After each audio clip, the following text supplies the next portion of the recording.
Voy a concluir lo que comencé hace unas 3 semanas atrás, o 2 semanas atrás, esta es la tercera, con un mensaje relacionado con las cosas que a mí me molestan.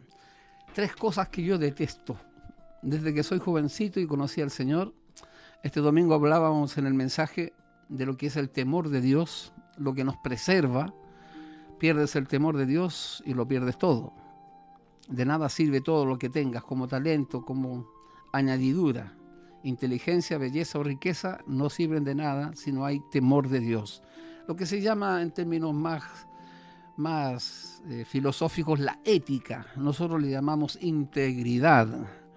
Y la integridad tiene que ver con el temor de Dios. Y eso nace de adentro y ha de cultivarse. Pero la tercera cosa, después de lo primero que me molestó y dije es la ignorancia, pues la ignorancia mata. No es la letra la que mata, sino es la ignorancia la que mata. Está también la indiferencia, que es una distancia a propósito, con una intencionalidad, una frialdad de no ser ni frío ni caliente, sino tibio. Y ahora voy a concluir con algo más fuerte todavía. La tercera cosa que a mí me molesta y creo en la Biblia que está claramente descrito como una de las cosas que Dios más aborrece, y es la hipocresía. ¡Wow! ¡Qué mensaje! No es como para dormirse un poco animado, pero gracias damos a Dios por estar siempre escuchando una palabra instructiva, edificante, correctiva. Y si usted quiere escuchar palabras bonitas, ya sabemos dónde ir, el Thinking Positive, una palabra de estas motivadoras. Puede escuchar hasta la Desiderata, o puede leerse algún poema de Borges o de Neruda, pero bueno, a veces la palabra de Dios no es la que nosotros pretendemos que sea, y debemos cuidarnos, pues esta palabra busca edificar. No estoy parado en una posición de juez, simplemente estoy compartiendo con ustedes lo que creo que debemos cuidarnos, pues la hipocresía como tal fue el enemigo número 1 de Cristo cuando Él vino a esta tierra. Creo que no hay palabras más fuertes dichas por Cristo en su predicación a ese Israel, a ese pueblo judío que había sido poseedor del pacto, que había sido elegido como el pueblo escogido por Dios. No hay palabras más fuertes como las que Jesús dirige a los hipócritas, a los fariseos, aún también a los saduceos, que los saduceos eran la élite, eran los más filósofos, estaban por sobre los fariseos. Pero bueno, a ambos le hizo saber cuán molesto le es para Dios ser un hipócrita. La palabra hipócrita viene del griego y es una palabra hipocresía, y tenía que ver con un actor del teatro griego. Se ponían una máscara en donde resonaba fuerte la voz representando a un actor. En otras palabras, un hipócrita es un actor que está representando un papel que no es el mismo. El caso es que el pueblo de Israel, cuando vino Cristo, había ya profesionalizado esta actitud tan antivalórica que raya en la inmoralidad. Créanme, la hipocresía es un pecado terrible delante de Dios, pues tiene que ver con fingimiento. Es una especie de mentira muy sutil, disfrazada.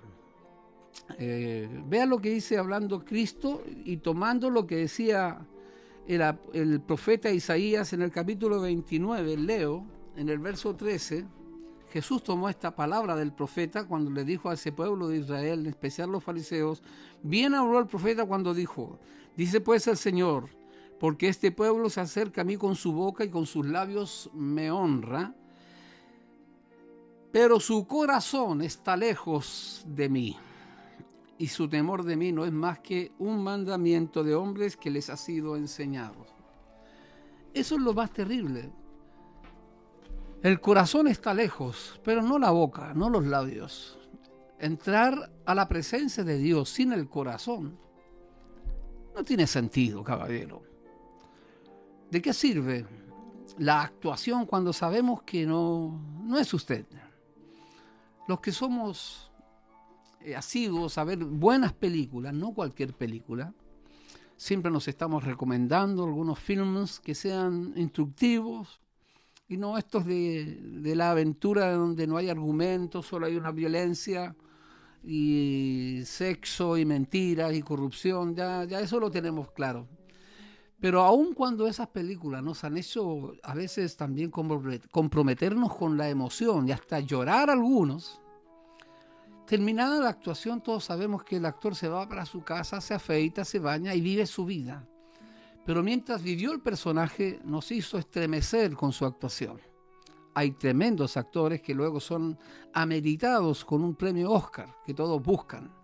Bueno, hay muchos también cristianos o religiosos que debieran llevar un Oscar metido en su bolsillo. Jesús le habló a este pueblo diciendo: este pueblo a mí se acerca con sus labios, con su boca, con su alabanza, pero su corazón está muy lejos de mí. Y eso es lo más terrible. A Dios hay que ir primeramente con el corazón. Nunca olvido lo que decía un rayado en el mural del pueblo, en una pared, en un muro, mientras en esos años me dirigía hacia un lugar y pude ver unas palabras grandes escritas con una brocha. ¿Quién dijo que todo está perdido? Aquí yo traigo mi corazón. Y es un cantor popular argentino. Ni le voy a decir quién es porque es re feo y no he escuchado nunca una canción. Pero aparecía el nombre del Fito Páez. Si a alguno de ustedes les gusta, yo no sé qué canta ni qué voz tiene, pero lo que sí dice en su poesía y canto contestatario: ¿quién dijo que todo está perdido? Aquí traigo yo mi corazón. Tomando su causa, su filosofía de vida, con toda la pasión. Qué triste es ver gente apasionada por un club, apasionada por el fútbol, apasionada por un cantante, apasionada por su trabajo. Pero qué fomes, qué indiferentes, qué fríos son cuando nos acercamos delante de Dios. Y a veces creemos que podemos engañar a Dios con un llanto, con una voz lastimera, un canto tipo letanía de estas que estremecen y hacen parar los pelos cada vez que usted escucha orar a alguien. Es terrible, pero yo estaba en lugares donde cuando el pastor decía: vamos a orar, hermano, oremos. Y todo el mundo se ponía a llorar. ¡Ay, Señor! ¡Ay! Como si pareciera que el llanto lastimero era el que lo acercaba a Dios. Son como aquellos que se acercan al muro de los lamentos.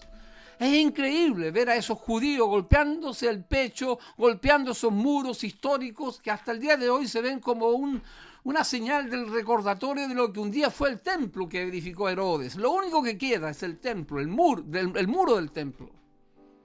Y cuando usted los ve es llorar por algo pasado. Y muchos se acercan a Dios golpeándose y pretendiendo que Dios los va a oír. Al corazón contrito y humillado Dios no desecha, pero eso no significa que a Dios no le guste la alabanza, que usted no se acerca a Dios con sinceridad, pidiendo primeramente, antes de todo, con fe, que Dios perdone nuestros pecados, nuestras faltas, nuestros fallos involuntarios. No vivimos en el pecado, no somos habituales del mal, pero sí fallamos y erramos el blanco. Y lo primero que hay que hacer es dar gracias y luego decirle: Señor, perdóname. Por eso, qué importante es llevar el corazón a Dios en todo lo que hacemos. La Biblia dice: todo lo que hagamos, hacerlo para la gloria de Dios y hacerlo de corazón. Qué importante es cuidarnos de esta levadura de la cual Jesús mismo, cuando comenzó a predicar, vea lo que dice hablando en el Evangelio de Lucas, capítulo 12, verso 1. En esto, juntándose por millares la multitud, tanto que unos a otros se atropellaban, comenzó a decir a sus discípulos: primeramente, lo primero que le empezó a enseñar a sus discípulos es: guardaos de la levadura de los fariseos, que es la hipocresía. Tengan cuidado, la hipocresía crece. Mientras usted no la detecta, va a hacer crecer. trabaja a escondida, cuando nadie se da cuenta, aparece otra forma, empieza a inflarse. Es la misma materia, pero presume de ser más. Es el efecto que tiene la levadura en la masa. Bueno, la hipocresía es esa levadura que muchos, consciente o inconscientemente, a veces pretendemos llevarla delante de Dios. Jesús mismo tuvo palabras muy terribles. ¡Ay de vosotros, fariseos hipócritas! Yo no sé, pero cuando se profesionaliza la fe, cuando creemos que un cántico nos emociona, y no es que no nos emocionemos cuando cantamos. Yo soy un hombre emocional. Tal vez mis sentimientos afloran toda vez que contemplo la cruz. Me emociono al recordar el gran amor que Dios tuvo al enviar a su Hijo a morir por mí en la cruz. Son mis emociones, mi llanto, me estremezco. Pero antes de eso tengo que tener fe, tengo convicción de quién soy, de quién es el que me ha dado tanto para yo no alabarle y no emocionarme. Pero no pretendamos llevar la emoción sin convicción delante de Dios. Las emociones pasan, las convicciones quedan. Fueron esas palabras que a mis 16 años, casi 50 años atrás, me dijeron en la iglesia, donde yo me convertí a Cristo. Qué importante es no dejar el corazón afuera en toda relación, toda vez que nos acerquemos a Dios. La hipocresía es la levadura, esa que tanto molestó al Señor. Vea, es tan categórico el mensaje de esta noche que tal vez podría coronarlo con lo que muchos han predicado de una manera mortífera contra los hipócritas. Pero Jesús fue el que dijo estas palabras: no todo el que me diga, o el que me dice Señor, Señor, entrará en el reino de los cielos, sino el que hace la voluntad de mi Padre que está en los cielos. Muchos me dirán en aquel día: Señor, Señor, no profetizamos en tu nombre, y en tu nombre echamos fuera demonios, y en tu nombre hicimos muchos milagros. Y entonces les declararé: nunca os conocí, apartaos de mí, hacedores de maldad. La hipocresía es una maldad. No podemos seguir ni cultivarla. Tenemos que ser sinceros. Tenemos que ser genuinos.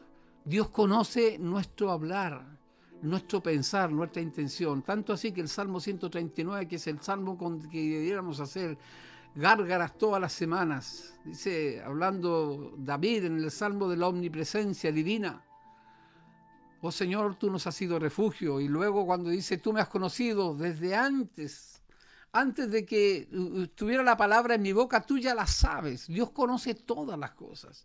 Ahora a Él le encanta que le confesemos nuestro amor, nuestra alabanza. A Él no le gusta tan solo que sintamos, que pensemos, sino también declaremos. Pero esa declaración viene después de la convicción que se ha producido en el corazón.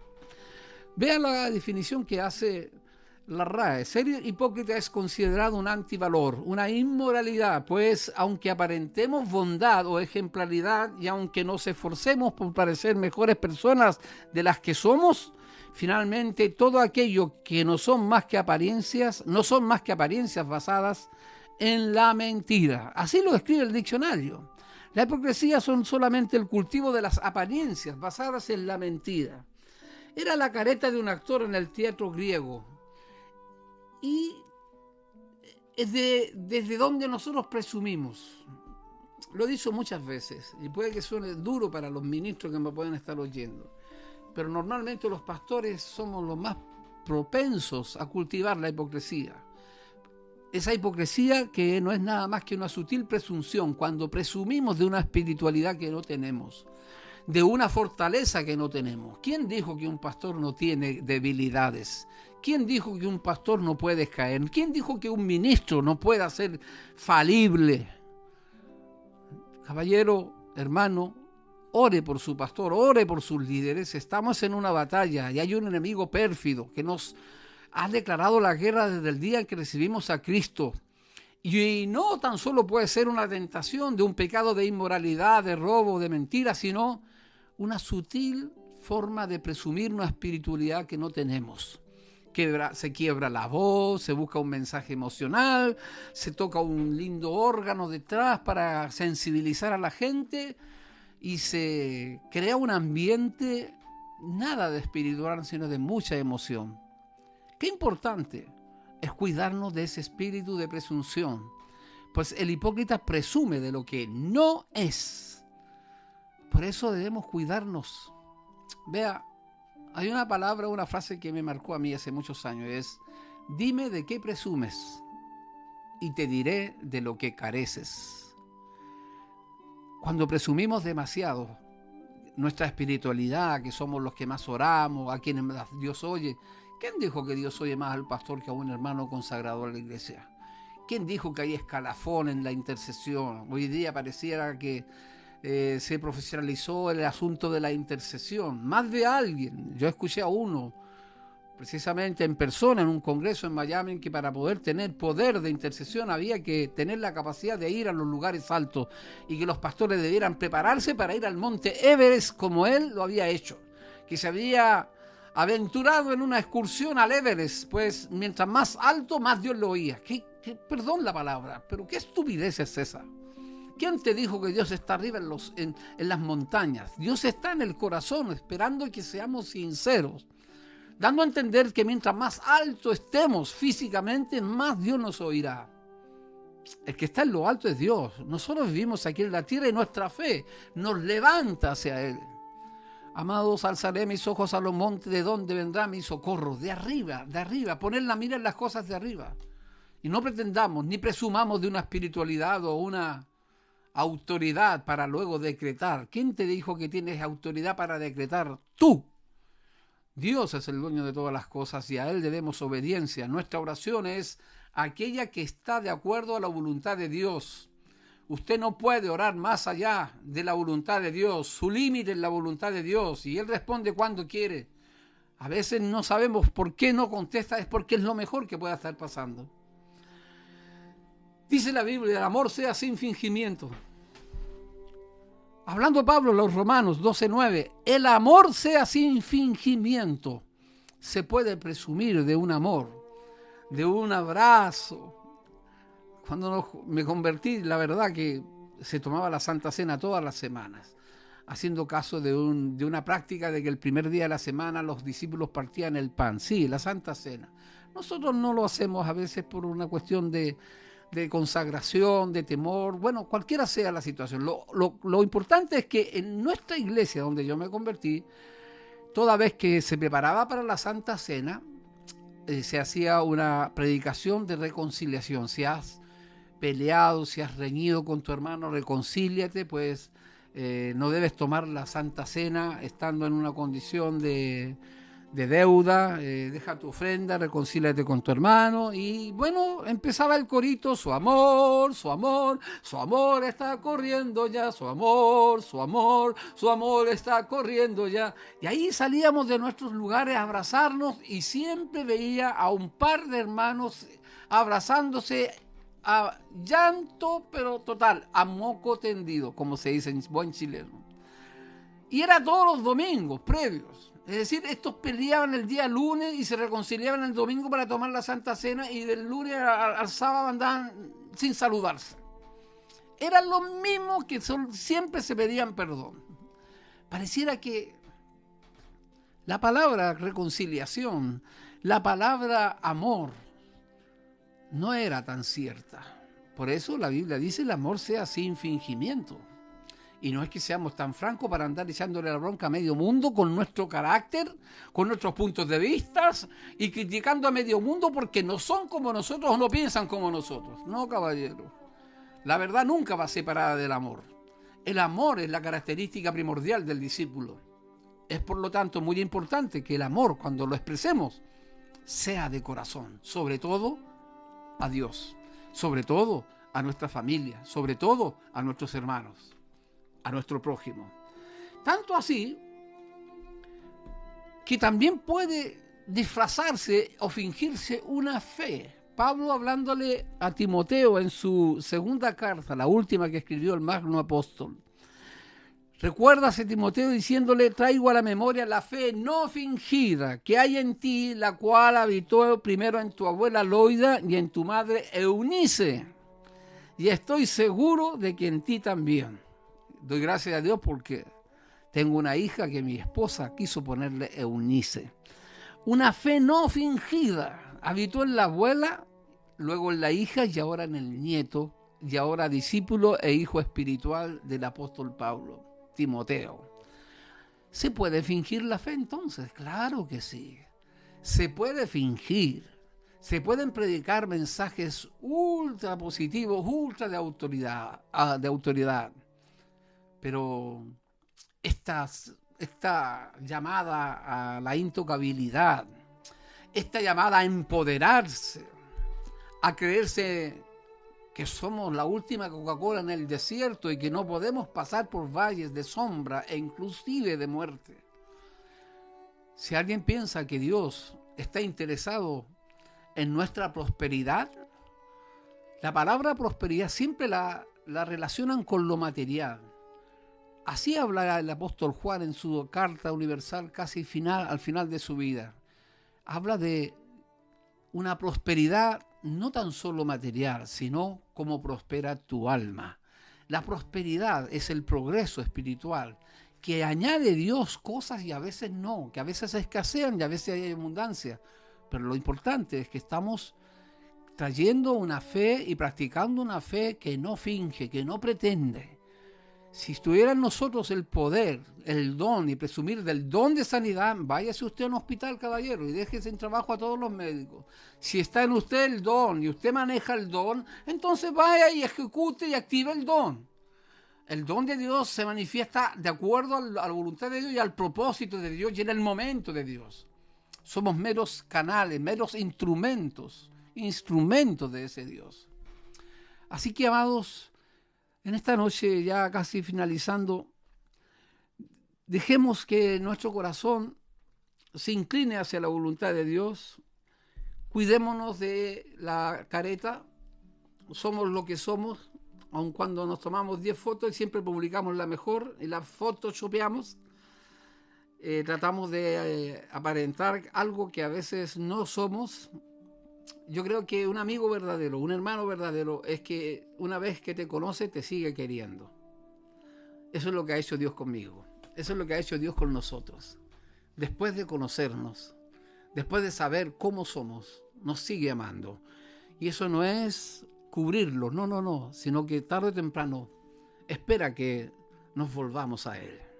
El que encubre sus pecados, sus faltas, sus fallos, no prosperará.